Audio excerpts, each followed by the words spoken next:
الحمدللہ الحمدللہ وکفا والصلاۃ والسلام علی عبادہ الذین اصطفیٰ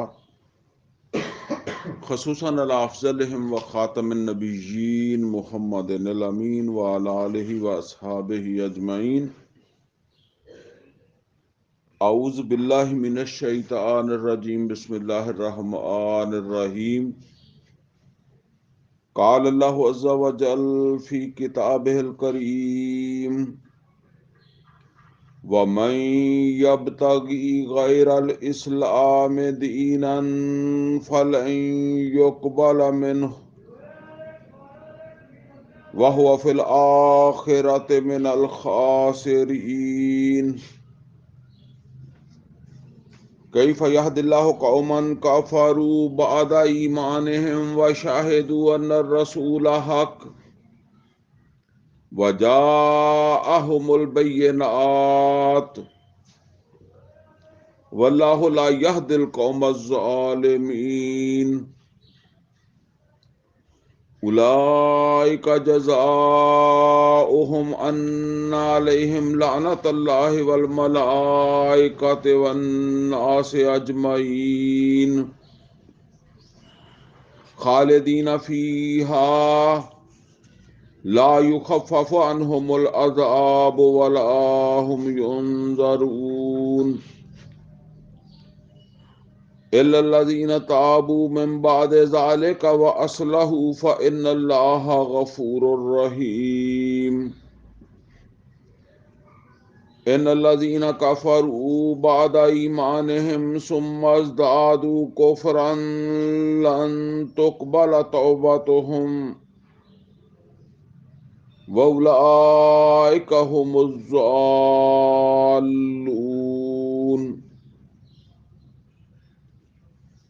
ان الذين كفروا وماتوا وهم كفار فلن يقبل من احدهم ملء الارض ذهبا ولو افتدى به اولئك لهم عذاب اليم وما لهم من ناصرين. لن تنالوا البر حتى تنفقوا مما تحبون وما تنفقوا من شيء فإن الله به عليم. صدق اللہ العلی العظیم. رب اشرح لي صدری ویسر لي امری واحلل عقدۃ من لسانی یفقہوا قولی. اللہم ارنا الحق حقا وارزقنا اتباعہ وارنا الباطل باطلا وارزقنا اجتنابہ. آمین یا رب العالمین. عزیز دوستو، اس وقت میں نے سورہ آل عمران کی آیت نمبر 85 سے لے کر جو ہے وہ آیت نمبر 92 تک آیات جو ہیں ان کی تلاوت کی ہے.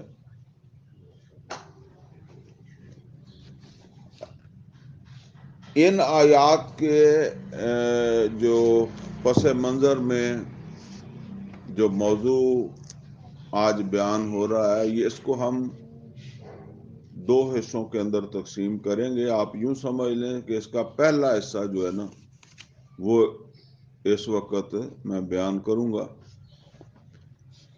البتہ پورا موضوع سمجھنے کے لیے یہ دونوں خطاب جو ہے وہ ان کو سننا جو ہے وہ وہی فائدہ مند رہ سکے گا، تاکہ بات جو ہے وہ مکمل سمجھ آ جائے. ان آیات کے پس منظر میں جو موضوع بیان ہوگا اس کے بھی آپ یوں سمجھ لیں پھر دو ہی حصے ہیں. ایک حصہ اس کا یہ ہے کہ دین اسلام عملی طور پر کیا ہے، اور دوسرا یہ ہے کہ اس حوالے سے ایمان والوں کو اہم نصیحت. یا خصوصی نصیحت اللہ تعالیٰ کی طرف سے۔ آج اس کا پہلا حصہ ہم سمجھ رہے ہیں کہ دین اسلام عملی طور پر جو ہے وہ کیا ہے۔ دیکھیں قرآن حکیم کے اندر بھی یہ لفظ کئی مقامات کے اوپر جو ہے نا وہ اکٹھا آ رہا ہے، دین بھی اور اسلام بھی، اور ہمارے بول چال کے اندر بھی جو ہے وہ آپ نے دیکھا ہوگا کئی مرتبہ ہم اس کو جو ہے وہ اکٹھا استعمال کرتے ہیں۔ تو پہلے تو یہ بات سمجھنے کی ہے کہ یہ دین اور اسلام جو ہے اس کا کیا مفہوم ہے، کیا مطلب ہے۔ قرآن حکیم کے اندر اللہ تعالیٰ نے سورہ آل عمران کی آیت نمبر 19 ہے، نمبر آگے پیچھے ہو سکتا ہے، اس کی گارنٹی نہیں ہے، بہرحال میرے ذہن میں 19 ہے، جس میں فرمایا ان الدین عند اللہ الاسلام، بے شک اللہ تعالی کے نزدیک دین وہی ہے جو مبنی بر اسلام ہو، جو اسلام والا دین ہو، ایسے کہہ لیں، ٹھیک ہے نا، جس کے اندر اسلام موجود ہو وہ دین، اور جس میں اسلام موجود نہ ہو وہ نہیں، ٹھیک ہے۔ اور آج بھی جو آیات ہم نے پڑھی ہیں، یہ 85 نمبر آیت جو ہے وہ، اس میں شروع میں آپ نے غور کیا ہوگا، یہاں بھی اسی طرح دونوں چیزیں، وَمَن يَبْتَغِي غَيْرَ الْإِسْلَامِ دِينًا، غیر الاسلام دین کی بات اللہ نہیں کر رہا، اللہ اس دین کی بات کر رہا ہے جو اسلام پر مبنی ہو، جس دین کے اندر اسلام ہو، اللہ اس کی بات کر رہا ہے، اس کو قبول کرے گا، دوسرے کو قبول نہیں کرے گا۔ تو یہ سمجھ لیں جی، دین اصل کے اندر کیا ہے؟ دین ہے ضابطہ حیات، ایک فرد سے اس کا آغاز ہوتا ہے، اور آگے جو بھی معاشرے کی شکل کسی زمانے میں رہی ہے، مثال کے طور پر اب آپ دیکھیں انسانیت کا آغاز کہاں سے ہوا؟ آدم اور حوا، دو آدمیوں سے۔ تو اس وقت نظام کیا تھا؟ اس وقت نظام اتنا ہی تھا جتنا آپ ایک گھر میں، اب آپ اس کو یوں سمجھ لیں کہ ایک ملک اور ایک گھر میں کوئی فرق ہوتا ہے، ایک قبیلے اور ایک گھر میں کوئی فرق ہوتا ہے نا، تو ایک چھوٹے سے لیول کے اوپر، نچلی سطح کے اوپر شوہر جو ہے وہ اللہ کے حقوق ادا کرے اور بیوی کے حقوق ادا کرے، اور بیوی اللہ کے حقوق ادا کرے اور شوہر کے حقوق ادا کرے، تو دین قائم ہو گیا، یہی دین اسلام ہے۔ لیکن پھر جب اس کے اندر وسعت آئی ہے تو قبائل، قبیلہ، پھر قبائل، اور پھر اسی طریقے سے اب صرف وہ نہیں ہے کہ میاں بیوی نے اپنی ذمہ داریاں پوری کر لی ہیں، بلکہ اب کئی اور جہتیں اس کی وجود میں آ گئی ہیں۔ ٹائم لمبا ہو جاتا ہے، بس اس کو آپ خود ہی سمجھ سکتے ہیں، یہاں تک کہ نبی صلی اللہ علیہ وسلم کا زمانہ آیا ہے تو اب وہی معاشرت جو ایک گھر سے چلی تھی، اور آپ اس کو اس طرح ذہن میں رکھیں نا کہ زمین تو اتنی بڑی ہے، فرد دو رہ رہے ہیں، ایک آدم اور ایک حوا، ٹھیک ہے نا، تو اب زمین اتنی بڑی ہے، لیکن اب وہ گھر سے آگے بڑھ کر کیسر و کسرا کی سلطنتوں تک بات پہنچ گئی ہے۔ جب نبی صلی اللہ علیہ وسلم آئے ہیں تو اب کیسر و کسرا کی سلطنتیں، یوں سمجھ لے دنیا دو سلطنتوں میں تقسیم تھی۔ یہ جو عرب کا علاقہ ہے نا، یہ اگرچہ زیر اثر تو ہو جاتا تھا لیکن ویسے آزاد ہی تھا، یہ کبھی کبھی ہمارے بھی وہ کہتے تھے نا کہ یہ علاقہ غیر ہے، تو زیر اثر پاکستان کا ہوتا تھا، لیکن وہاں حکومت کسی کی نہیں ہوتی تھی، مقامی لوگ اس کو غیر کہتے تھے. اب وہ بھی غیریت بھی ختم ہو رہی ہے نا آہستہ آہستہ. اب آپ یہ سمجھ لیں زمانہ وہ آ رہا ہے کہ نہ ہوا میں، نہ پہاڑوں میں، نہ سمندر میں، نہ کسی جگہ، سب جگہ یہ رٹ بال ہو جائے گی. یہ آدم علیہ الصلوۃ والسلام کے زمانے میں ممکن نہیں تھی، بلکہ ہمارے زمانے میں بھی شروع میں ممکن نہیں تھی. اب جو وہ گھر کے اندر ایک نظام تھا، اب وہ نظام اتنی بڑی ریاستوں کی شکل کو پہنچ گیا ہے نبی صلی اللہ علیہ وسلم کے زمانے میں. اور قیامت سے پہلے نبی صلی اللہ علیہ وسلم نے فرمایا کہ یہ کل روح ارضی کے انسان ایک نظام کے تحت آ جائیں گے، اور بلکہ آ چکے ہیں. ذرا واضح نہیں ہے، ورنہ کون آزاد ہے؟ دیکھیں نا، ہم پاکستان کوئی دنیا کا ملک بھی نہیں ہے، اس کے معاملات دوسروں کے ساتھ نتھی ہیں، اور اس کی وجہ سے اسے مجبور ہونا پڑتا ہے، وہ اسے کمپیل کر دیتے ہیں. ٹھیک ہے نا؟ تو یہی ہے نا کہ آپ اپنی مرضی نہیں کر سکتے، آپ کو دوسروں کا لحاظ کرنا پڑتا ہے. جب آپ اکیلے ہیں تو آپ آزاد ہیں نا، جب آپ کے ساتھ بیوی آ گئی ہے تو اب آپ کی آزادی محدود ہو گئی. تو اس کو سمجھ لیں. اب یہ نبی صلی اللہ علیہ وسلم کا زمانہ جو ہے وہ بڑی ریاستوں کا زمانہ ہے، تو نبی صلی اللہ علیہ وسلم نے بھی پھر جو دین امت کو دیا اس میں اسلام داخل کر کے وہ ایک ریاست کی سطح کا تھا. جو میں کہا کرتا ہوں نا کہ نبی صلی اللہ علیہ وسلم جو ہے وہ آپ ایک فرد کی حیثیت سے غار حرا میں تھے نا، جہاں سے آپ نے شروع کیا کام. جب مکمل ہوا ہے تو ایک ریاست وجود میں آ گئی ہے. جس طرح کیسر و کسرا کی سلطنتیں تھیں، ایک سلطنت وجود میں آ گئی ہے. اب آپ اس کو کیسر و کسرا سے نہ ملائیں، وہ غیر اسلام تھی، اور اس کے مقابلے میں اللہ تعالیٰ نے جو ہے نا وہ دین، ایسا دین اس ریاست میں تھا جس میں اسلام موجود تھا. ٹھیک ہے نا؟ اسلام والا دین وہ تھے. غیر اسلام دین جو یہاں فرمایا وَمَن يَبْتَغِ غَيْرَ الْإِسْلَامِ دِينًا فَلَن يُقْبَلَ مِنْهُ، تو یہ نبی صلی اللہ علیہ وسلم دیا، اور نبی صلی اللہ علیہ وسلم نے امت کے حوالے کیا، اور امت کو آگے ذمہ داری دی کہ فردر، کیونکہ نبی صلی اللہ علیہ وسلم جو ہے وہ آپ قیامت تک رسول ہیں، اور آخری انسان تک، اور ساری زمین میں کہیں بھی ہوں. ٹھیک ہے نا؟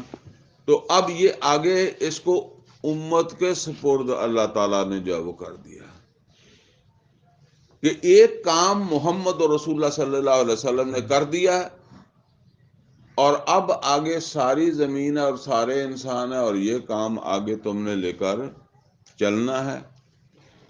دین اسلام جو ہے اس کی یہ چوٹی ہے جو محمد اور رسول اللہ صلی اللہ علیہ وسلم نے جو ہے وہ تمہیں دکھا دی.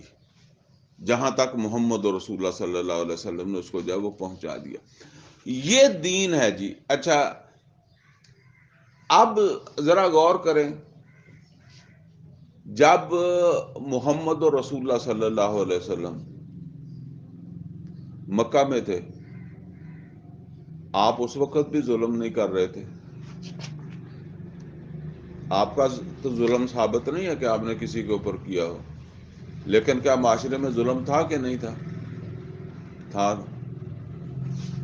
تو اس ظلم کا خاتمہ کب ممکن ہوا؟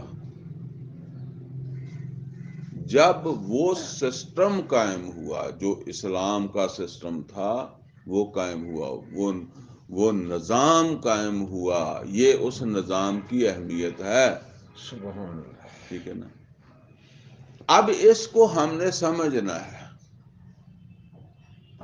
اس میں پہلی چیز تو یوں سمجھ لیں کہ جیسے ہر چیز کی بنیاد ہوتی ہے، دین اسلام کی بھی ایک بنیاد ہے.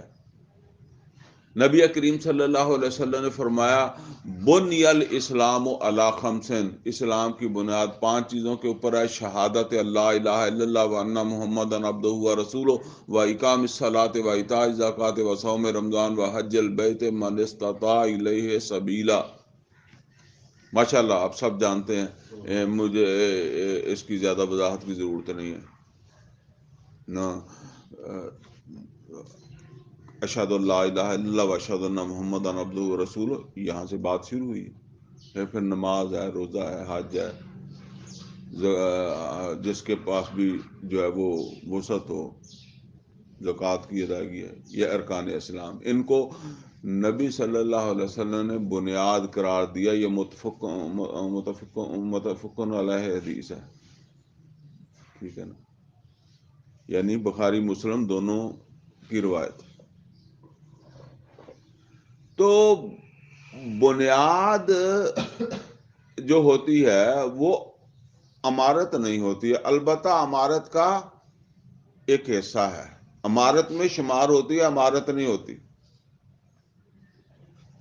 لیکن یہ بات بھی حقیقت ہے کہ بنیاد جو ہے اسی کے اوپر جو ہے وہ پھر آگے تعمیر ہوتی ہے۔ کبھی ایسا نہیں ہوتا کہ آپ کہیں کہ جی بنیاد بعد میں بنا لیں گے اور اوپر کی تعمیر پہلے کر لیتے ہیں، ٹھیک ہے نا، بنیاد پہلے بنانی پڑتی ہے، پھر اوپر جو ہے وہ اس کی جو ہے وہ تعمیر ہوتی ہے۔ تو یہ بنیاد کی جو ہے وہ اہمیت ہے، اور اس طرح بھی نہیں ہے کہ آپ صرف بنیاد کو عمارت سمجھنے لگ جائیں تو یہ بیوقوف کا عمل ہے۔ کبھی ایسا ہوا کہ آپ نے پلاٹ خریدا ہو مکان بنانے کے لیے اور صرف بنیاد بھر کے آپ نے چھوڑ کر سمجھا کہ یہ مکان بن گیا، یہ مکان ہے، تو آپ کبھی اسے مکان نہیں کہتے، ٹھیک ہے نا، بلڈنگ نہیں کہتے اسے۔ لہذا یہ 5 چیزیں بنیاد ہیں، اس کے اوپر جو ہے وہ تعمیر ہونی ہے۔ وہ تعمیر جو ہے نا وہ ہے حقیقت کے اندر جو ہے وہ دین اسلام۔ اس کو یہ سمجھ لیں کہ وہ تعمیر جو ہے اس کو 3 اصطلاحات سے ہم نے سمجھنا ہے۔ آپ 3 اصطلاحات کہہ لیں، یا آپ یوں سمجھ لیں کہ بنیاد کے اوپر ایک 3 منزلہ عمارت آپ نے تعمیر کرنی ہے، ٹھیک ہے نا، پہلی منزل، دوسری منزل اور تیسری منزل۔ پہلی منزل جو ہے وہ کیا ہے؟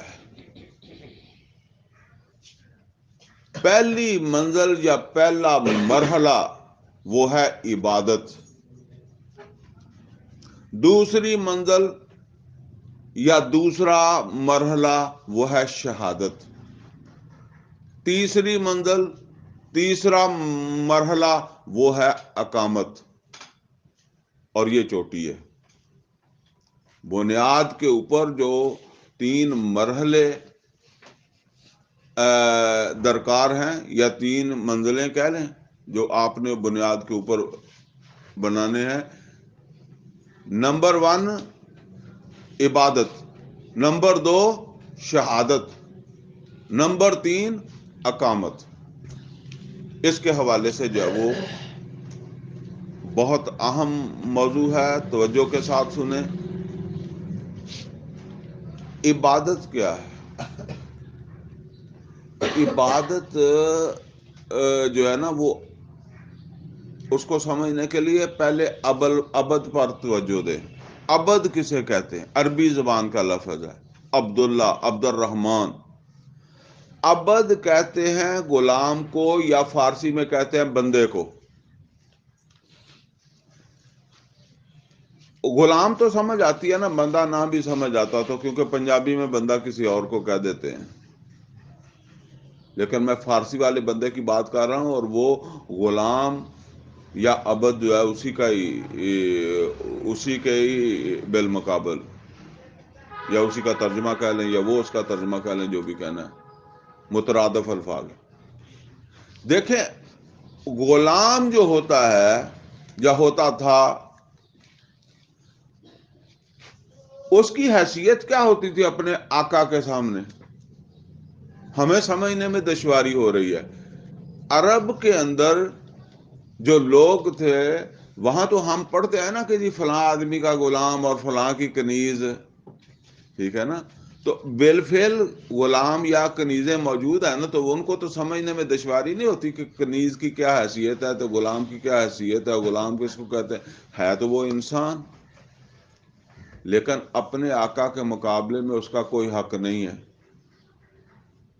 اپنے آقا کے ہر اعتبار سے تابع ہے۔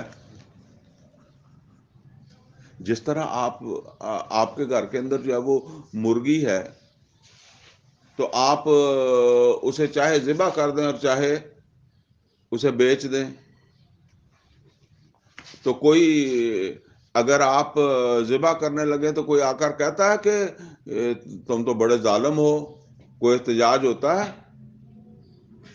کوئی احتجاج نہیں ہوتا۔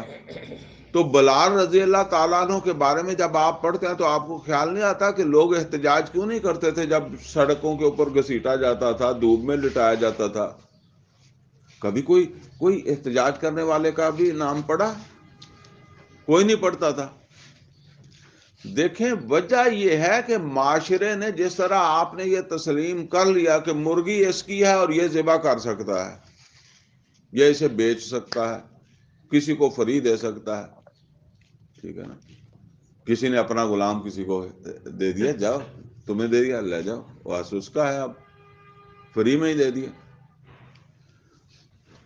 لہذا وہ آپ کو ظالم نہیں سمجھتے جب آپ اس کو ذبح کرتے ہیں۔ اس معاشرہ مانتا ہے کہ غلام کا حق نہیں ہے کہ وہ اپنے مالک کی مرضی کے خلاف جائے، لہذا جو ہو رہا ہے ٹھیک ہو رہا ہے، ٹھیک ہے نا، وہ اس کو مانتے ہیں کہ یہ ایسا ہی ہے۔ جہاں نہیں مانتے وہاں ایسا نہیں ہوتا۔ مثال کے طور پر دیکھیں، آپ سڑک کے اوپر اپنے بچے کو جو ہے نا وہ مارنے لگ جائیں، تو کسی کو پتا بھی ہو کہ اپنے بیٹے کو مار رہا ہے، تو ایک حد سے زیادہ پھر آپ نہیں مار سکتے، وہ آ جائے گا مداخلت کرنے کے لیے کہ بھئی ٹھیک ہے بچہ تیرا ہی ہے، تو نے مار تو نہیں دینا نا۔ اور گھر میں آپ ایک حد سے زیادہ جانے لگیں گے تو بیوی درمیان میں آ جائے گی، ٹھیک ہے نا۔ وہاں نہیں آ رہے۔ بلال رضی اللہ تعالیٰ عنہ کو آل یاسر کو چھڑانے کے لیے یا ان کی حمایت میں کوئی بات نہیں کر رہا، کیونکہ وہ مان رہے ہیں کہ غلام ہیں، اور اللہ تعالیٰ نے کہا کہ یہاں تو غلام بن گیا نا، خرید لیا، کسی نے دے دیا، جس طرح بھی کوئی غلام کسی کے پاس آ گیا۔ میں نے تم کو پیدا کیا ہے، میں تمہارا مالک ہوں اور میں تمہارا آقا ہوں، اور تم سب میرے غلام ہو، اور تمہارا سب کا عمل میری مرضی کے مطابق ہونا چاہیے۔ یعنی تمہارا سوچنے کا انداز، تمہارا بات کرنے کا انداز، تمہارے ہاتھ پاؤں جسم سے جو بھی جو ہے وہ ایکٹیویٹی ہو، وہ میری مرضی کے مطابق ہو، میں تمہارا آقا ہوں۔ اس کا نام ہے عبادت۔ ہم نے وہ جو صرف یہ سمجھ لیا نا کہ نماز کو عبادت کہتے ہیں، روزے کو عبادت کہتے ہیں، یہ درست نہیں ہے۔ یہ تبھی سمجھ آئے گا جب عبد اور عبادت کو سمجھیں گے۔ تو امیہ بن خلف جو تھا، اس کی کوئی نماز نہیں پڑھتے تھے بلال رضی اللہ تعالیٰ عنہ، جو وہ چاہتا تھا وہ کرتے تھے کیونکہ غلام تھے، ٹھیک ہے نا۔ اور جب نہیں کیا، اپنی مرضی کی، تو اس وقت وہ سزا کے مستحق ہو گئے، ٹھیک ہے نا۔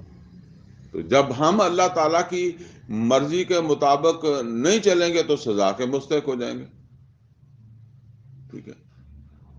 قرآن کریم کے اندر اللہ تعالیٰ نے فرمایا وَمَا خَلَقْتُ الْجِنَّ وَالْإِنسَ إِلَّا لِيَعْبُدُونَ، میں نے جنوں اور انسانوں کو بس ایک مقصد کے لیے پیدا کیا ہے کہ وہ میری عبادت کریں،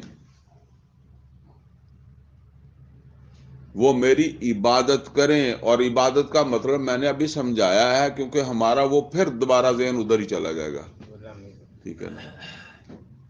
یعنی میری غلامی میں زندگی گزاریں۔ اسی بات کو اللہ تعالیٰ نے قرآن حکیم میں دوسری اصطلاح میں فرمایا یا ایھا الذین آمنوا ادخلوا فی السلم کافہ، یہ ہے اسلام، پورے کے پورے اسلام کے اندر داخل ہو جاؤ۔ پورے کے پورے کیسے ہو جاؤ گے؟ پورے کے پورے اس طرح ہو جاؤ گے کہ 24 گھنٹے ہر وقت ہر جگہ اللہ کی مرضی جو ہے اس کو فوقیت رہے گی۔ تم اپنی زبان سے، اپنی آنکھوں سے، اپنے ہاتھ سے، اپنے پاؤں سے کوئی ایسا عمل نہیں کر سکتے جو اللہ کی مرضی کے خلاف ہو۔ پوری زندگی اللہ کی مرضی کے مطابق گزارو، اس کا نام عبادت ہے، اور یہ عبادت بہت مشکل ہے۔ اسی لیے ساتھ یہ بھی بتا دیا کہ جیسے ہی پاؤں باہر جائے نا تو فوراً توبہ کرو۔ نبی صلی اللہ علیہ وسلم نے ہمارے لیے فرمایا میں 100 بار توبہ کرتا ہوں، استغفار کرتا ہوں، ٹھیک ہے نا۔ میں وہ کہا کرتا ہوں کہ ایک ڈرائیور نے گاڑی چلانی ہے سڑک کے اوپر، جیسے ہی ٹائر نیچے اترا ہے تو اس کا فرض کیا بنتا ہے؟ فوراً سٹیئرنگ جو ہے نا اس کو موڑے اور سڑک کے اوپر جاؤ، لے آئے دونوں ٹائر۔ یہی توبہ ہے، اور دن میں 100 دفعہ بھی کرنی پڑے تو کرے، ٹھیک ہے نا۔ جب وہ ٹائر نیچے اترا ہوا ہے نا تو اس وقت اسلام میں نہیں ہیں، آپ روڈ پر نہیں ہیں، ٹھیک ہے نا۔ یہ جو فرمایا ایک اور مقام پر یا ایھا الذین آمنوا اتقوا اللہ، اے ایمان والو اللہ کا تقوی اختیار کرو، حق تقاتہ، جتنا اس کا حق ہے، ولا تموتن الا وانتم مسلمون۔ دیکھو کہیں ایسا نہ ہو کہ تمہیں موت آ جائے اور تم حالت اسلام میں نہیں ہو، یعنی موت ایسی حالت میں آ رہی ہے کہ تم مسلمان ہو کر حالت اسلام میں نہیں ہو۔ حالت اسلام میں کیسے نہیں ہو؟ بھئی تم سڑک پر جاتے جاتے ٹائر اترا ہوا ہے سڑک سے،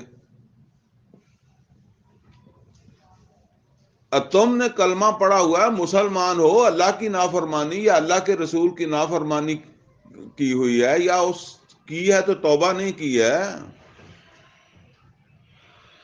اس وقت موت آ گئی، پھر فرشتہ کس کی جان قبض کر کے لے جا رہا ہے؟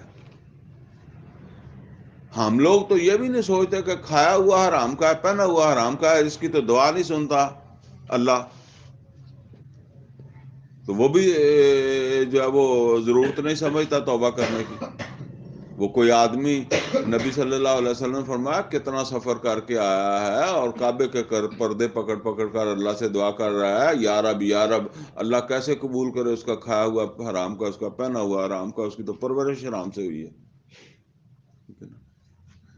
فرمایا یا ایھا الذین آمنوا اتقوا اللہ۔ عمر فاروق رضی اللہ تعالیٰ عنہ نے ابی بن کعب رضی اللہ تعالیٰ عنہ سے ایک مجلس میں پوچھا کہ ابی تقوی کا مطلب ایسا سمجھا دو سب مجلس کو سمجھ آ جائے، تو انہوں نے کہا امیر المومنین کبھی آپ نے جنگل میں سے سفر کیا؟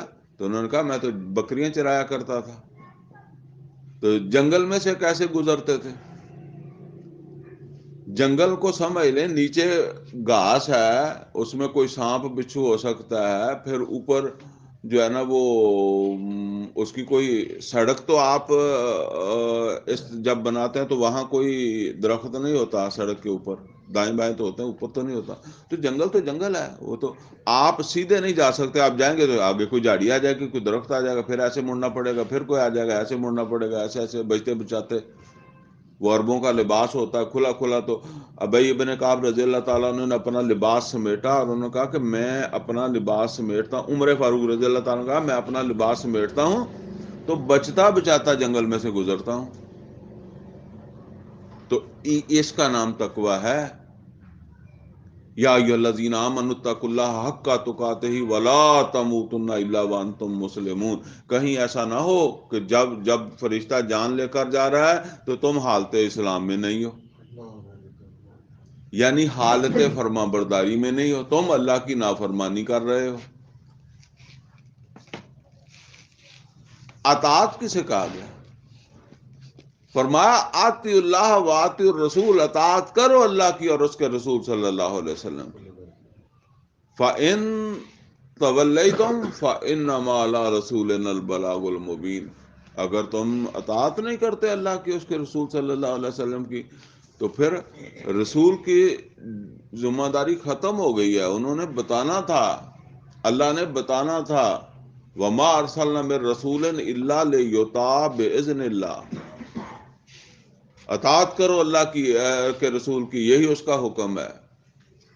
اور سورہ آل عمران کی آیت نمبر 33 کے اندر فرمایا قل اطیعوا اللہ والرسول، اے نبی صلی اللہ علیہ وسلم ان سے کہہ دیں اطاعت کرو اللہ کی اور اس کے رسول کی. فَإِن تَوَلَّوْا فَإِنَّ اللَّهَ لَا يُحِبُّ الْكَافِرِينَ. اگر تم منہ موڑو گے تو فَإِنَّ اللَّهَ لَا يُحِبُّ الْكَافِرِينَ. کس چیز سے منہ موڑو گے؟ اللہ کے حکم سے اور رسول کے حکم سے منہ موڑو گے تو تم تو مشابہ کس کے ہو گئے؟ کافروں کے.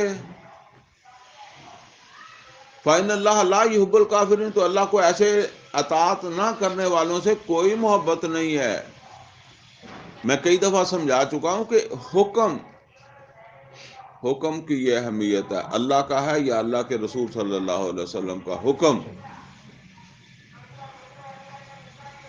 یہ اس کے اوپر عمل، یہ ہے عبادت. اور آپ ذرا غور کریں کہ اگر اس طرح ہو جائے تو اللہ کی حکمرانی میرے وجود پر قائم ہو گئی ہے. اللہ حاکم الحاکمین کی حکمرانی میرے وجود پر قائم ہو گئی کہ نہیں ہو گئی؟ اس لیے کہ میں تو اسی حدود میں رہ رہا ہوں. یہ پہلا تقاضا ہے جی ہر ایمان والے سے. عبادت اس کا نام ہے. اسی مقصد کے لیے اللہ تعالیٰ نے جب وہ پیدا فرمایا. ٹھیک ہے. اب اس کے بعد دوسرا ہے شہادت. دوسری منزل کہہ لیں، دوسرا مرحلہ کہہ لیں، وہ ہے شہادت. یہ شہادت کیا ہے؟ یہ بدقسمتی سمجھ لیں کہ جب بھی کبھی اس پر بات کریں نا تو یہاں بھی شاید ایسے ہی ہو. زیادہ لوگوں کا دماغ فوراً جو ہے وہ چلا جاتا ہے یہ کسی جنگ کی بات ہے جہاں شہداء ہوتے ہیں، شہید ہوتے ہیں، یا کوئی اس طرح کی بات جو ہے وہ ہوگی. مولوی نے اپنے خطاب کا عنوان رکھ دیا ہے فلسفہ شہادت، تو پھر وہ اس طرح کی بات کرے گا. یہ ایسا نہیں ہے. جس شہادت کی میں بات کر رہا ہوں وہ امت کی ذمہ داری ہے، وہ میری اور آپ سب کی ذمہ داری ہے. یہ خود اللہ کا بندہ بننے کے بعد دوسرا تقاضا ہے، دوسرا فرض ہے. پہلا فرض ہے خود اپنے آپ کو اللہ کی غلامی میں لے جاؤ. دوسرا تقاضا یا دوسرا فرض یہ ہے. یہ قرآن حکیم کے اندر تو جس شہادت کا ذکر ہے نا وہ یہ ہے جس کا میں تذکرہ کر رہا ہوں، جو امت کی ذمہ داری ہے. شہادت گواہی کو کہتے ہیں. ٹھیک ہے نا؟ گواہی کو کہتے ہیں. اور گواہی کسی کے حق میں جاتی ہے اور کسی کے خلاف جاتی ہے. ٹھیک ہے نا؟ یہ گواہی ہر کسی نے دینی ہے اپنے معاشرے پر کھڑے ہو کر. اور سب سے پہلے گواہ کون ہے؟ محمد الرسول اللہ صلی اللہ علیہ وسلم. سورہ بقرہ کی غالباً آیت نمبر 143 ہے، اگر نمبر آگے پیچھے بھی ہو تو دوسرا سپارہ شروع ہوتا ہے نا، تو شروع کے اندر ہی یہ آیت آ جاتی ہے۔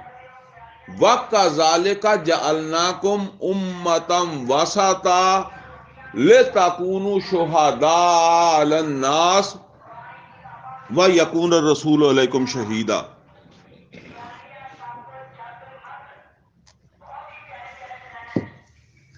فرمایا اسی طرح ہم نے تمہیں امت وسط بنا دیا۔ اچھا، یہ اسی طرح کس کے لیے بتایا؟ پیچھے پورا سپارہ جو ہے نا، پہلا سپارہ، تو اس میں ذکر ہے امت بنی اسرائیل کا،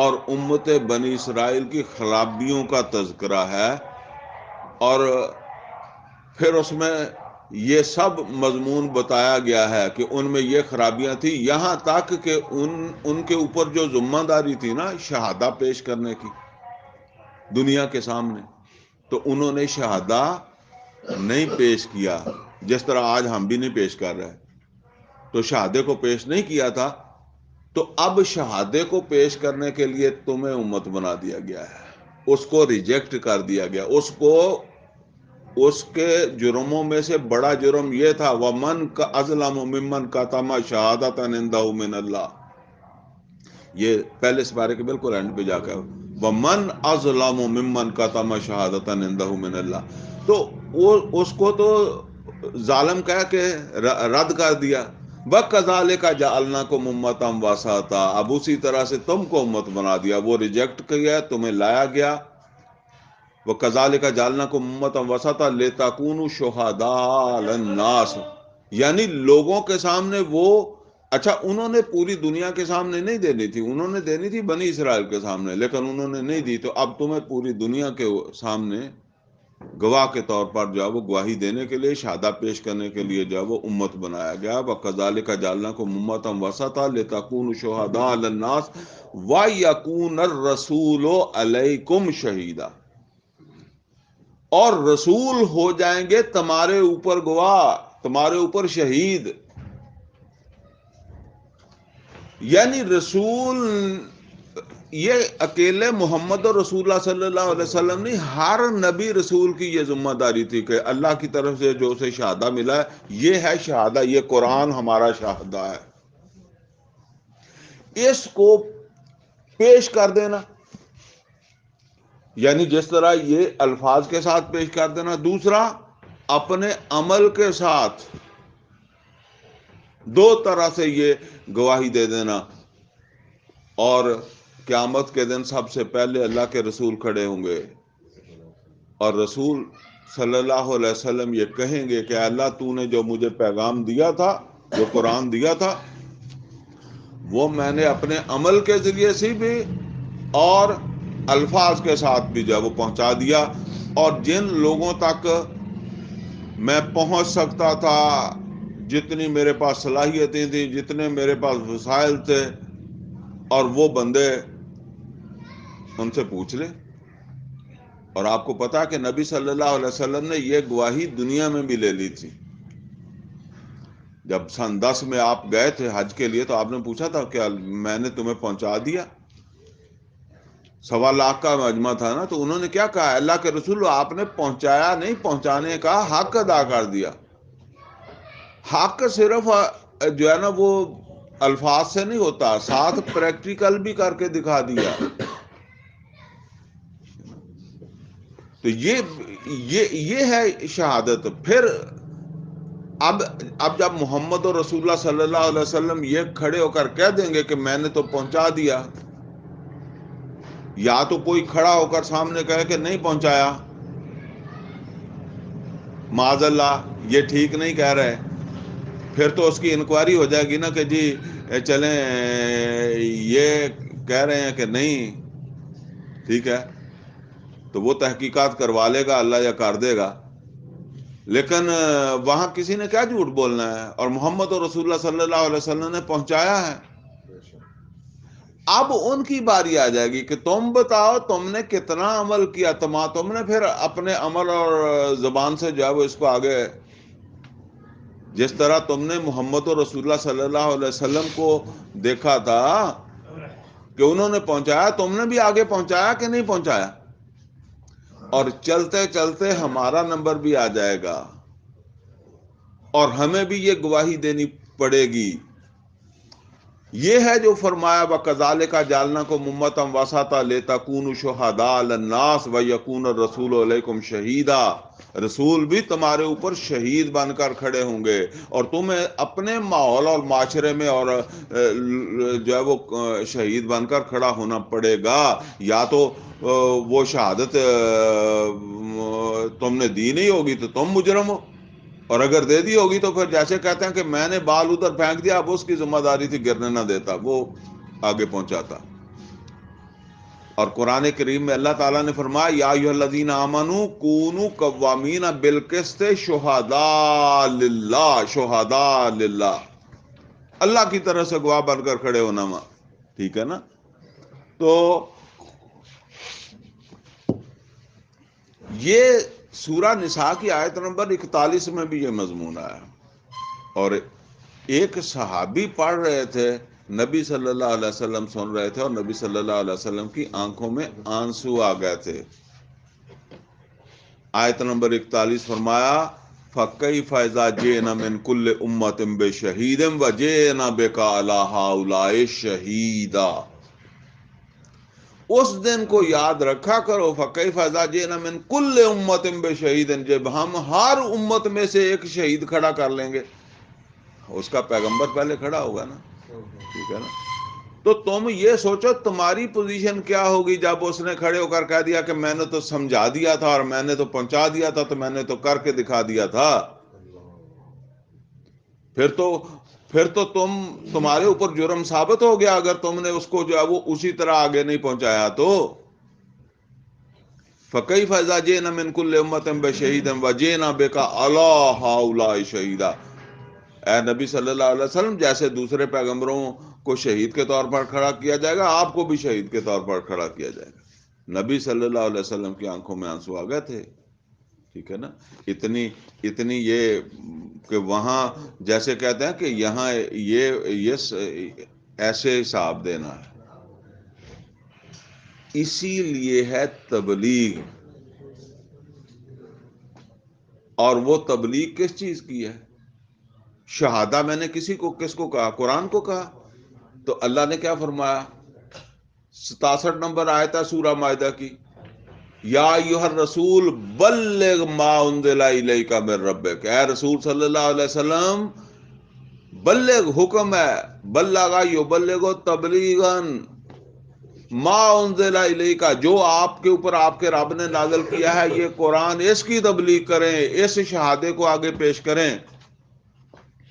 اور بدقسمتی یہ ہے کہ اللہ نے نبی صلی اللہ علیہ وسلم کو قرآن کی تبلیغ کا حکم دیا، اور رسول اللہ صلی اللہ علیہ وسلم نے امت کو قرآن کی تبلیغ کا حکم دیا۔ بلغوا انی ولو آیۃ، نبی صلی اللہ علیہ وسلم نے فرمایا میری طرف سے پہنچانے والے بن جاؤ، تبلیغ کرنے والے بن جاؤ، ولو آیۃ، اگرچہ ایک ہی آیت کی ہو۔ لیکن ہماری کیا بدقسمتی ہے؟ ہماری بدقسمتی یہ ہے کہ قرآن کی تبلیغ سرے سے ختم ہو گئی ہے، ٹھیک ہے نا؟ قرآن کی تبلیغ جو ہے وہ اس کا تو سوال ہی پیدا نہیں ہوتا۔ جو تبلیغ الا ماشاء اللہ اس کو آپ چھوڑ دیں، لیکن اکثر جو تبلیغ ہے وہ تو مسلک کی ہوتی ہے۔ اور وہ میں عرض کیا کرتا ہوں کہ آج صورتحال یہ ہے کہ عوام میں سے 100 میں سے ایک آدمی ہوگا جس نے مرنے سے پہلے پورے قرآن کو سمجھا ہوگا، کوئی تفسیر کے ساتھ سمجھا ہوگا، ترجمے کے ساتھ سمجھا ہوگا، باقی ایسے ہی مر جاتے ہیں۔ بلکہ میں کہا کرتا ہوں کہ 70 سال مسلمانوں کے گھر میں پیدا ہو کر 70 سال بعد جو مرتا ہے نا، تو اس نے اکثر 70 آیتیں نہیں سیکھی ہوتی، ایسے مر جاتے ہیں۔ اور جو مولوی حضرات ہیں مسجدوں کے، ان کے حالات یہ ہیں جی، 100 مولویوں میں سے ایک بمشکل جو ہے وہ قرآن کو سمجھتا ہوگا۔ آپ کو حیرت ہوتی ہوگی کیوں حیرت ہوتی ہے؟ دیکھیں، میں کہا کرتا ہوں کہ فیکٹریاں وہ مال بناتی ہیں جو آگے مارکیٹ میں بک سکے۔ مولویوں کی فیکٹریاں ہیں، مدرسہ یا بریلوی ہے یا دیوبندی ہے یا اہل حدیث ہے یا شیعہ ہے، اور آگے مارکیٹ کے کون ہے؟ مسجد ہے۔ مارکیٹ مسجد جو ہے وہ یا بریلوی ہے یا دیوبندی ہے یا اہل حدیث ہے یا شیعہ ہے، تو وہ وہاں سے بنا کر مال تیار کرتا ہے اور یہاں آ کر وہ جو ہے وہ کھپ جاتا ہے، یہاں مارکیٹ میں آ کے کھپتا ہے۔ اگر وہ اس کی مرضی کا مال نہ ہو تو وہ کھپتا نہیں ہے۔ کوئی آپ اچھے سے اچھا قرآن سنانے والا جو ہے نا، وہ اگر اہل حدیث نہیں ہے تو اہل حدیث مسجد والے اس کو نہیں رکھیں گے، کبھی نہیں رکھیں گے۔ بہت اچھا اس کو قرآن سمجھ آتی ہے لیکن وہ دیوبندی نہیں ہے، دیوبندی اسے نہیں رکھیں گے۔ اسی طرح شیعہ نہیں رکھیں گے، اسی طرح بریلوی نہیں رکھیں گے۔ مجھے فری کے اندر میں پیسے نہیں لیتا، آپ مجھے مسجد لیتے ہیں کہ جی ہاں آپ جمعہ کا خطاب کیا کریں، ٹھیک ہے نا۔ ہاں میں اہل حدیث ہو جاؤں تو پھر اہل حدیث والے مجھے دونوں ہاتھوں سے لیں گے، دیوبندی ہو جاؤں تو دیوبندی لیں گے۔ ہاں پھر یہ ہے کہ پھر مجھے وہی کچھ کرنا پڑے گا، وہ ہر وقت چیک اینڈ بیلنس رکھیں گے کہ اہل حدیثیت تو نکلتا تو نہیں، یہ دیوبندیت تو نکلتا تو نہیں، ٹھیک ہے نا، پھر وہ مجھے قبول کریں گے۔ تو مارکیٹ قرآن والے کی ہے ہی نہیں، قرآن کی مارکیٹ ہی ختم ہو گئی ہے، مسلک کی مارکیٹ ہے۔ یہی وجہ ہے کہ جس وقت کسی کا جنازہ پڑا ہوا ہوگا تو وہ اہل حدیث مولوی ہوگا تو وہ وہاں مسلک سنانا شروع کر دے گا، ٹھیک ہے نا۔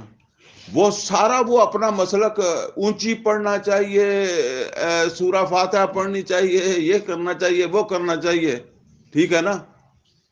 وہ مرا ہوا ہے کسی کا، لیکن اس وقت بھی میں کہتا ہوں جمعہ ہو، جمعرات ہو، صبح ہو، شام ہو، عید ہو، شبرات ہو، کسی کا جنازہ ہو، اس کو اپنے مسلک کی پڑی ہوئی ہوتی ہے، وہ بریلوی ہو، دیوبندی ہو، اہل حدیث ہو، شیعہ۔ تو یہ ہے قرآن کو پیش کیا محمد رسول اللہ صلی اللہ علیہ وسلم۔ سورہ جمعہ میں آیا هو الذی بعث فی الامیین رسولا منہم یتلو علیہم آیاتہ ویزکیہم ویعلمہم الکتاب والحکمہ وان کانوا من قبل لفی ضلال مبین۔ تو یہ ہے جی تبلیغ جو محمد رسول اللہ صلی اللہ علیہ وسلم نے کی، وہ قرآن کی تبلیغ، اور قرآن کی تبلیغ کا حکم دیا نبی صلی اللہ علیہ وسلم نے کہ اس کو جو ہے وہ پہنچاؤ۔ اور اسی طریقے سے دعوت کے بارے میں فرمایا ادعو الی سبیل ربک بالحکمۃ والموعظۃ الحسنہ وجادلہم باللتی ہی احسن، سورہ نحل۔ اپنے رب کے راستے کی طرف بلاؤ، ادعو الی سبیل ربک بالحکمۃ، حکمت کے ساتھ، ایویں سے بی کھلارن والی گل نہیں، بی نو صحیح طریقے نال کاشت کرو تاکہ اگے فصل ہوئے، اینو کہندے حکمت، اس کو کہتے ہیں حکمت۔ ادعو الی سبیل ربک بالحکمۃ والموعظۃ الحسنہ، اچھے اچھے واعظ، وجادلہم باللتی ہی احسن، اور جو مناظرہ یا مجادلہ بھی کرنا پڑے تو احسن ہونا چاہیے۔ اور اسی طریقے سے جو ہے وہ سورہ آل عمران کی آیت نمبر 110 کے اندر فرمایا کنتم خیر امۃ اخرجت للناس تأمرون بالمعروف وتنہون عن المنکر وتؤمنون باللہ۔ تم وہ امت ہو جسے خیر دیا گیا۔ خیر کیا ہے؟ خیر والی امت، قرآن والی امت۔ فَإِنَّ خَيْرَ الْحَدِيثِ کتاب اللہ، نبی صلی اللہ علیہ وسلم فرمایا سب سے بڑا خیر کیا ہے؟ اللہ کی کتاب ہے۔ قرآن میں بھی خیر کہا گیا قرآن کو، ٹھیک ہے نا۔ بات لمبی ہو جاتی ہے، ورنہ وہ کافر جو کہتے تھے ما یود الذین کفروا من اہل الکتاب والمشرکین ان ینزل علیکم من خیر من ربکم، وہ اس خیر کا نزول نہیں چاہتے، ٹھیک ہے نا. تو کن تم خیر امتن، تم قرآن کے بغیر خیر نہیں ہو، قرآن کے ساتھ خیر. تم خیر امتن اخرجت للناس، یہ خیر اب دوسرے لوگوں تک پہنچانا چاہیے، پہنچاتے ہو.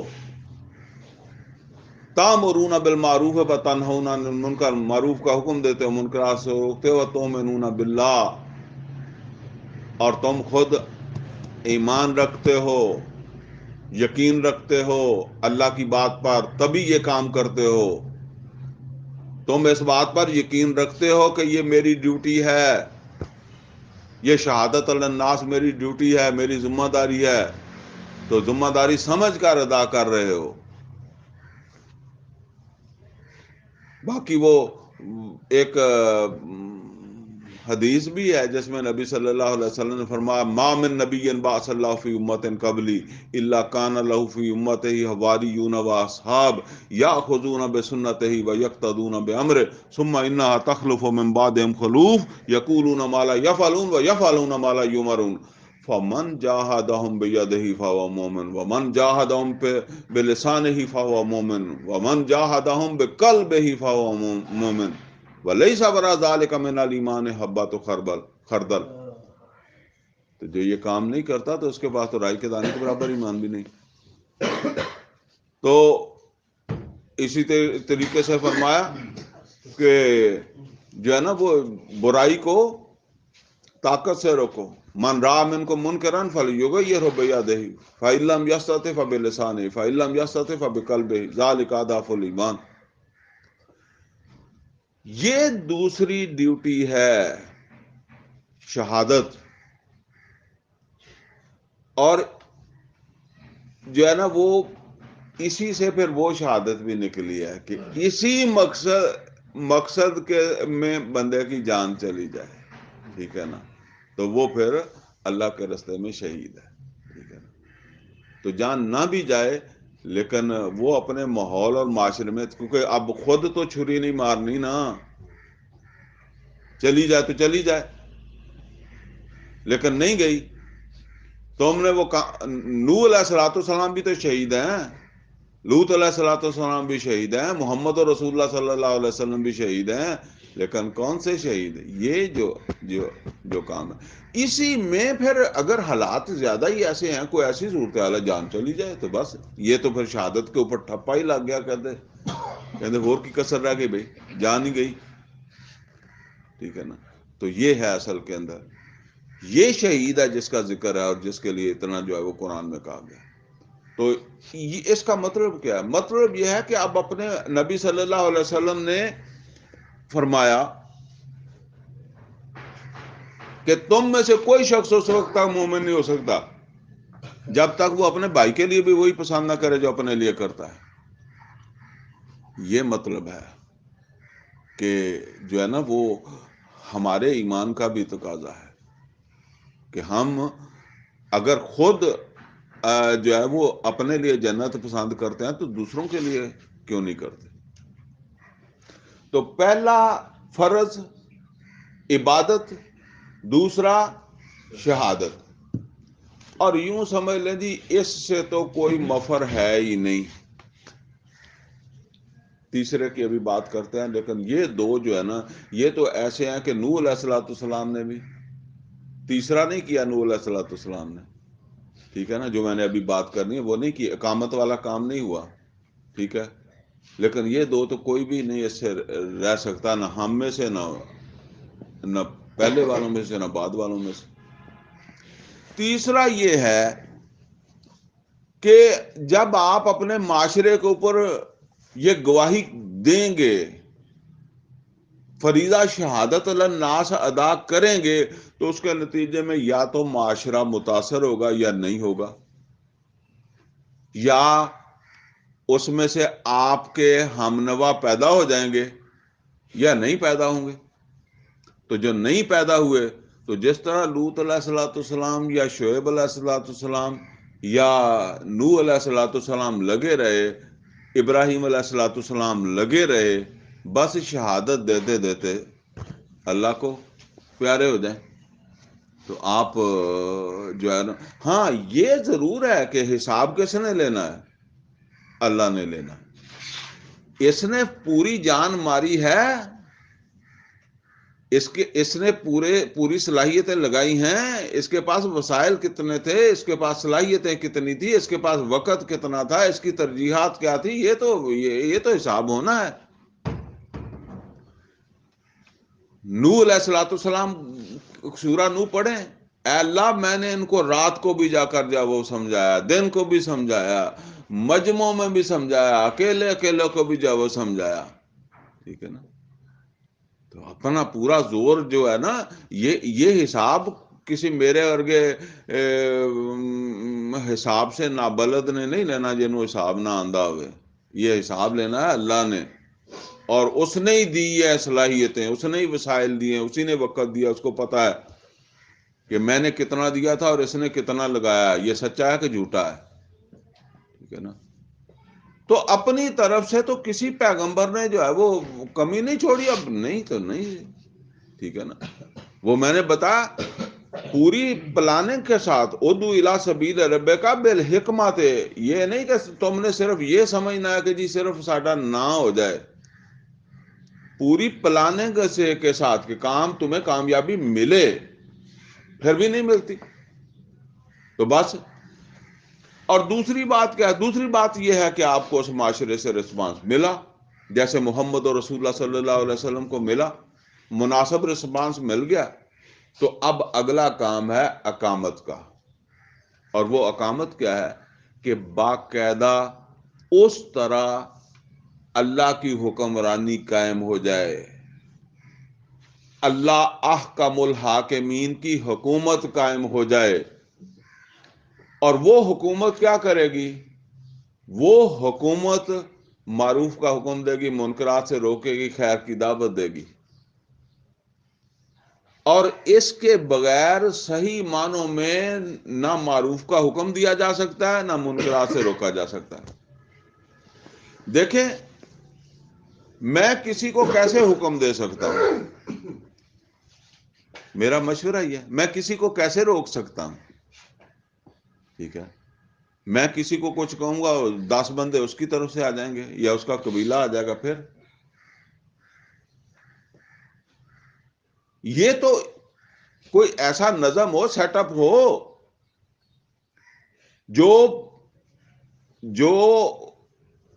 اس کو روکے طاقت کے ساتھ، جس کے پاس فوج ہو، جس کے پاس پولیس ہو، جس کے پاس جج ہو، عدالت ہو، سارا کا سارا سسٹم اس کے پاس ہو نا، وہ روکے گا، ٹھیک ہے نا۔ میں تو مشورہ دے سکتا ہوں، سمجھا سکتا ہوں، آپ بھی ایسا ہی کر سکتے ہیں۔ تو یہی تو وجہ ہے۔ دیکھیں پورے اللہ اور اس کے رسول کے سارے احکامات پر حکومت کے بغیر عمل نہیں ہوتا، ہو نہیں سکتا، ٹھیک ہے نا۔ مثال کے طور پر دیکھیں، اللہ تعالیٰ نے 2 حکم دیے ہیں۔ ایک حکم کیا ہے؟ ایک حکم یہ ہے کہ لا تقربوا الزنا، زنا کے قریب نہ جاؤ۔ یہ تو ہم عمل کر سکتے ہیں اور زبانی کہہ بھی سکتے ہیں دوسرے لوگوں کو کہ زنا سے بچو، لیکن مسئلہ یہ ہے کہ اللہ نے ایک اور حکم بھی دے دیا سورہ نور میں۔ وہ کیا ہے؟ الزانیات والزانی فجلدوا کل واحد منہما 100 جلدہ۔ زنا کوئی مرد کرے اور زنا کوئی عورت کرے تو ان کو 100 کوڑے مارو۔ اور پھر نبی صلی اللہ علیہ وسلم کی سنت تو یہ ہے کہ پھر شادی شدہ ہے تو اسے سنگسار کر دو۔ اب ایک حکم پر ہم عمل کرتے ہیں اور ایک پر نہیں کرتے، اور نہ کسی کو کرتے دیکھا ہے، نہ ہمیں کوئی امید ہی ہے۔ ہمیں امید ہے کہ ہو جائے گا۔ کبھی آپ دیکھیں گے کہ جی یہ زانی کو جو ہے وہ سزا ملی ہے؟ نہیں۔ کوئی بڑے سے بڑا مولوی، کوئی بڑے سے بڑا پیر، کوئی بڑی سے بڑی جماعت کا لیڈر، ٹھیک ہے، کسی کو دیکھیں، کوئی پیر، کوئی مفتی اللہ کے حکم پر عمل کرے، تو آپ نے یہ آیت نہیں سنی؟ افتؤمنون ببعض الکتاب وتکفرون ببعض، کیا تم اللہ کی ایک بات کو مانتے ہو، ایک حکم کو مانتے ہو اور ایک کو نہیں مانتے؟ تو اگر ایسا کرتے ہو فما جزاء من یفعل ذلک منکم الا خزی فی الحیات الدنیا، تو پھر کوئی جزا نہیں ہے کہ ایسا کرنے والے کی کہ دنیا میں رسوا کیا جائے، وہ یوم القیامت یردون الی اشد العذاب، اور قیامت کے دن شدید ترین عذاب میں مبتلا کر دیا جائے. آیت نمبر 85 سورہ بقرہ. تو اس کے حساب سے تو کیڑا مفتی بچتا ہے تے کیڑا پیر بچتا ہے تے کیڑا مولوی بچتا ہے تے کیڑا عالم دین بچتا ہے؟ پورے دین تے تو عمل نہیں کرتا. کیا رسول اللہ صلی اللہ علیہ وسلم نے زانی کو سزا دی؟ مسئلہ یہ ہے کہ اگر تو وہ کوشش کر رہا ہے، وہ مولوی، وہ عالم، وہ مسلمان، اس اقامت تک پہنچنے کے لیے اللہ احکم الحاکمین کی حکومت قائم کرنے کے لیے کوشش کر رہا ہے، ذرا کوشش کہاں کر رہا ہے؟ وہ فریضہ شہادت اللہ الناس ادا کر رہا ہے پورا زور مار کے. تو یہ تو اس کا عذر بن جائے گا نا، میں سر تے ماریا نا، کوشش کیتی ہے، اے اللہ تو جو کچھ دیتا سگا معذرتاً الی ربکم. او جس ویلے وہ کیا کہتے ہیں مچھلیاں پکڑنے والے 3 گروہ سورہ اعراف میں آتا ہے نا، تو وہ کہتے ہیں جی چلیں جائیں روکیں، وہ مچھلیاں پکڑ رہے ہیں، وہ کہتے ہیں یار بہت روکا ہے، وہ ٹھیک ہونے والے نہیں ہیں. تو وہ کہتے ہیں کہ چلیں ہم اپنے رب کے پاس جواب تو دیں گے نا کہ ہم نے روکنے کی کوشش کی تھی. تو وہ مولوی، وہ پیر، وہ عالم، وہ ایمان والا کہے گا میں نے کوشش تو کی تھی کہ میری بات لوگوں کے اندر جو ہے وہ میرے عمل کے ذریعے سے، میری زبان کے ذریعے سے پہنچ جائے اور وہ دین قائم ہو جائے، اور جس پر عمل نہیں ہو رہا، جس حکم پر، اس کے اوپر بھی حکم پر بھی عمل ہونے لگے. لیکن یہ کام محمد اور رسول اللہ صلی اللہ علیہ وسلم نے تو کر لیا تھا، مجھ سے نہیں ہو سکا. تو جس نے کیا ہی نہیں ہے، جس نے اپنی وہ مسجد میں ٹائم پورا سارا کر دیا، وہ کیا کرے گا؟ تو یہ سمجھ لیں. اسی طریقے سے اور مثال دے دیتا ہوں. سود سے ہم بچ سکتے ہیں، کیا معاشرے میں سے سود ختم کر سکتے ہیں؟ اللہ صرف اتنا کہتا ہے کہ تم سود چھوڑ دو، یا کہتا ہے کہ معاشرے سے بھی ختم کرو؟ قرآن میں اللہ تعالیٰ نے فرمایا یمحق اللہ الربا، اللہ سود کو مٹاتا ہے. اچھا محمد اور رسول اللہ صلی اللہ علیہ وسلم نے معاشرے سے ختم کیا ہے؟ تو پھر لقد کان لکم فی رسول اللہ اسوۃ حسنہ کا کیا مطلب ہے؟ تو کہاں گیا کوئی بریلوی، کہاں گیا دیوبندی، کہاں گیا اہل حدیث، کہاں گیا شیعہ، جب وہ اس کے لیے کوئی فکر ہی نہیں کر رہا، کوئی کوشش ہی نہیں کر رہا؟ تو یہ سمجھ لیں. اسی طریقے سے دیکھیں نبی صلی اللہ علیہ وسلم کسی پر ظلم تو نہیں کرتے تھے، لیکن معاشرے میں ظلم تھا. قرآن میں اللہ نے فرمایا ان اللہ لا یحب الظالمین، اللہ ظالموں سے محبت نہیں کرتا. تو محمد اور رسول اللہ صلی اللہ علیہ وسلم نے وہ نظام قائم کر کے ظالم اور ظلم کا خاتمہ کر دیا. مکہ میں ظالم کا ہاتھ نہیں روک سکتے تھے، وہ میں نے بتایا نا، کیونکہ وہ دین قائم نہیں تھا، لہذا امیہ بن خلف کو کسی نے نہیں جا کے روکا، خود محمد اور رسول اللہ صلی اللہ علیہ وسلم بھی نہیں روک سکتے تھے. پھر وہ جب وہ دین قائم ہو گیا تو پھر بھی کسی نے وہ سلوک کیا کسی ایمان والے سے؟ یہ ہم نے اقیم الصلاح سمجھا ہے، اقیم الدین سمجھا ہی نہیں ہے. سورہ شورى میں اللہ تعالیٰ نے فرمایا شرع لکم من الدین ما وصی بہ نوحا والذی اوحینا الیک وما وصینا بہ ابراہیم وموسیٰ وعیسیٰ ان اقیموا الدین ولا تتفرقوا فیہ. کہ اللہ کہتا ہے کہ سارے پیغمبر جو آئے ہیں، ابراہیم علیہ السلام، نوح علیہ السلام، موسیٰ عیسیٰ علیہ السلام، اور خود محمد اور رسول اللہ صلی اللہ علیہ وسلم، ان کا ایک ہی رستہ تھا، وہ حکیم الصلاح بھی اس میں آتا ہے، لیکن سب سے ٹاپ پر حکیم الدین ہے، دین کو قائم کرنا، اللہ کی حاکمیت کو قائم کرنا. اور اسی کو کہا گیا تکبیر رب. یا ایھا المدثر قم فانذر وربک فکبر. اے رسول کھڑے ہو جائیے، وارن کیجئے، وربک فکبر، اپنے رب کی بڑائی کیجئے، اپنے رب کی تکبیر کیجئے. تکبیر کہتے ہیں بڑائی کو. بڑائی کسے کہتے ہیں؟ دیکھیں، اللہ اکبر، تو یہ تو زبان سے بڑائی ہے. ایک یہ بڑائی جو ہے نا وہ زبان سے مکہ میں بھی مسلمان کر لیتے تھے، لیکن بڑا حقیقت میں کون ہے؟ مثال کے طور پر آپ اپنے گھر کے اندر جو ہے وہ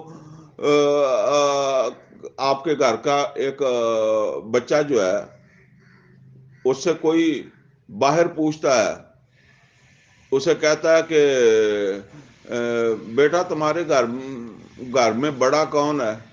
وہ کہتا ہے جی ابا جی بڑے ہیں. تو وہ کہتا ہے وہ مجھے بلاؤ، مجھے ملاؤ، ان کو بلاؤ. تو وہ بچہ پوچھتا ہے جی آپ نے ان سے کیا کہنا ہے؟ تو وہ کہتا ہے جی میں نے فلاں چیز کے بارے میں نا ان سے اجازت لینی ہے، یا آپ سمجھ لیں تمہارے کھیت سے چارہ کاٹنے کی اجازت لینی ہے. تو وہ بچہ کہتا ہے جی ان کے پاس کوئی اختیار نہیں ہے، میرے ساتھ بات کرو، چارہ کاٹنے کی کرنی ہے تو، یا ہمارے وہ دوسرے بھائی کے ساتھ کرو. تو پھر بڑا وہ کون ہوا؟ پھر بڑا تو وہ نہیں ہوا. بڑا تو وہ ہے جس کا حکم چلتا ہے. تو حکم کس کا چلتا ہے؟ اللہ کا تو چلتا ہی نہیں ہے. پاکستان میں چلتا ہے، دنیا میں کہاں چلتا ہے؟ چلتا ہی نہیں ہے. جس کا چلتا ہے وہ بڑا ہے. ٹھیک ہے نا؟ تو یہ ہے تکبیر رب.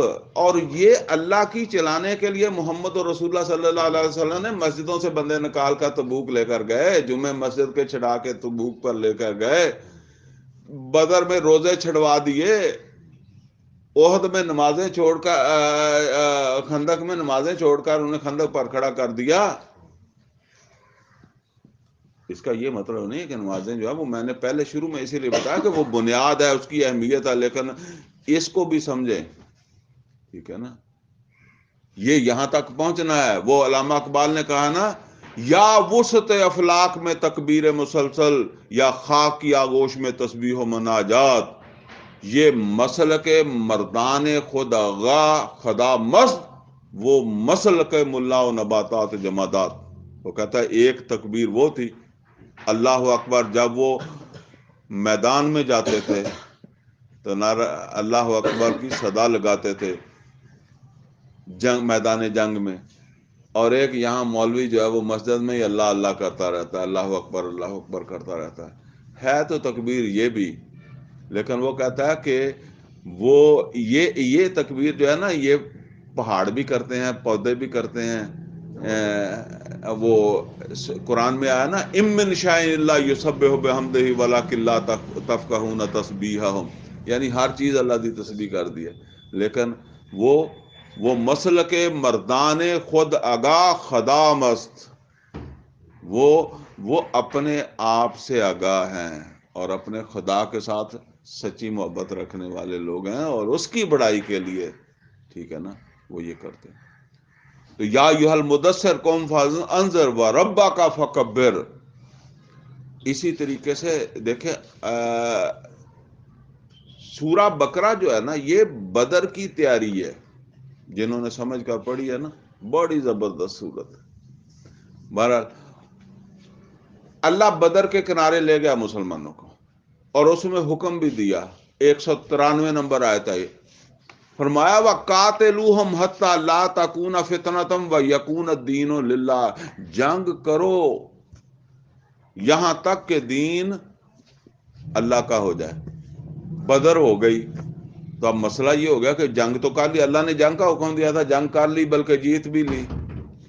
تو شاید اللہ نے وہم نکال دیا کہ کوئی اور چیز کسی کے دماغ میں نہ آ جائے، اور سورہ انفال نازل کی تو اس میں فرمایا کہ ابھی دین اللہ کا نہیں ہوا، جنگ ضرور جیتی گئی ہے، اور جنگ کرتے رہو، وَقَاتِلُوهُمْ حَتَّى لَا تَكُونَ فِتْنَةً وَيَكُونَ الدِّينُ كُلُّهُ لِلَّهِ، لفظ کلو کا اضافہ کر دیا کہ کوئی یہ نہ سمجھے کہ اللہ نے جنگ کا کہا تھا تو جنگ تو لڑ لی ہم نے تو فارغ ہو گئے، نہیں، جنگ کرتے رہو، جنگیں کرتے رہو، حَتَّى لَا تَكُونَ فِتْنَةً وَيَكُونَ الدِّينُ كُلُّهُ لِلَّهِ۔ اور جب محمد رسول اللہ صلی اللہ علیہ وسلم دنیا سے گئے تو دین، کتنے دین تھے حرم میں؟ ایک ہی، اور وہی غالب تھا۔ اور جب محمد رسول اللہ صلی اللہ علیہ وسلم نے ابتدا کی تو وہاں تو یہودیت بھی تھی اور نصرانیت بھی تھی اور مشرکین مکہ بھی تھے، اور بھی کوئی اپنے نظریات والے ہوں گے۔ کہاں گئے نظریات؟ اللہ نے رسول صلی اللہ علیہ وسلم کو اسی لیے بھیجا تھا۔ یہ قرآن کریم میں آیت اور مقام پر بھی ہے، سورہ صف میں بھی آئی ہے، هو الذی ارسل رسولہ بالہدی ودین الحق لیظہرہ علی الدین کلہ۔ وہ اللہ ہے جس نے اپنے رسول کو بھیجا الہدا، قرآن حکیم دے کر اور ایک سچا دین دے کر، لیظہرہ علی الدین کلہ، تاکہ اس کو غالب کر دے سب دینوں کے اوپر، ولو کرہ المشرکون، اگرچہ مشرکوں کو کتنا ہی ناپسند ہو۔ اب یہ سمجھ لیں جی، یہ نبی صلی اللہ علیہ وسلم نے یہ تینوں مرحلے مکمل کیے۔ ایک فرد سے جب شروع ہوا تو عبادت سے شروع ہوا، ٹھیک ہے نا، شہادت، اور یہاں تک کہ دین قائم ہو گیا، اور نبی صلی اللہ علیہ وسلم دنیا سے گئے ہیں دین قائم کر کے، ٹھیک ہے نا، اور امت کے حوالے کیا ہے، اور یہ بھی فرما دیا کہ قیامت سے پہلے کل روح ارضی کے اوپر اللہ کا دین غالب ہو جائے گا، اور ہوگا اسی طرح جیسے محمد رسول اللہ صلی اللہ علیہ وسلم کے ہاتھوں ہوا۔ تو یہ سمجھ لیں جی، یہ تین مرحلے ہیں، عبادت، شہادت اور اقامت۔ اور یہ اقامت کیا ہے؟ اللہ احکم الحاکمین کی حکمرانی کا قائم ہونا، اور یہ پھر نظام جو ہے نا، یہ اللہ تعالیٰ کی حدود جو ہے نا اس کا تحفظ کرے گا، حدود توڑنے نہیں دے گا، ملک کی سرحدوں کی بھی حفاظت کرے گا، اسے بلکہ ان کو آگے بھی بڑھائے گا، اور اپنے اندر بھی کوئی قادیانی پیدا ہو جاتا ہے، کوئی دوسرا پیدا ہو جاتا ہے، کوئی بھی حدود توڑے گا تو اللہ کی حدود، والحافظون لحدود اللہ، اللہ کی حدود کی محافظت کرنے والا نظام ہوگا، ٹھیک ہے نا۔ تو یہ ہے وہ میں نے جو موضوع آپ کے سامنے جو وہ رکھا تھا کہ دین اسلام کیا ہے، اس کا کیا مطلب ہے دین اسلام کا۔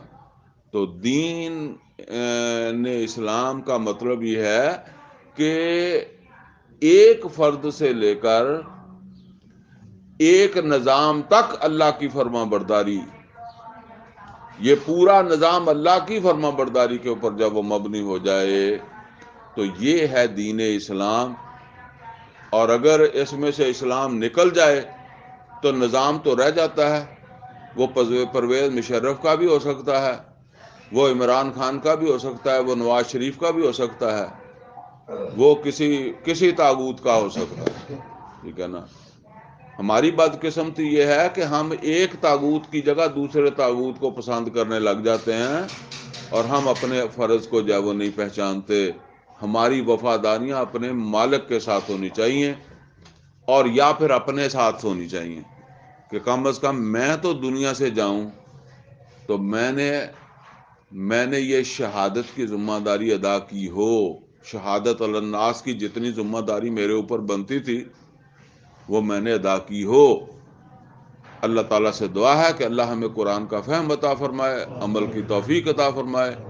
یہ اس کا پھر دوسرا حصہ جو ہے نا، وہ جب کوئی جو ہے نا وہ بعد میں ہو جائے گا، تو بہرحال یہ ہے کہ یہ دونوں سے یہ سبجیکٹ جو ہے وہ مکمل ہوگا، اس میں پھر ہم یہ آیات پڑھیں گے، بڑی اہم ہے۔ اقول قولی ھذا واستغفر لی ولکم ولسائر المسلمین والمسلمات۔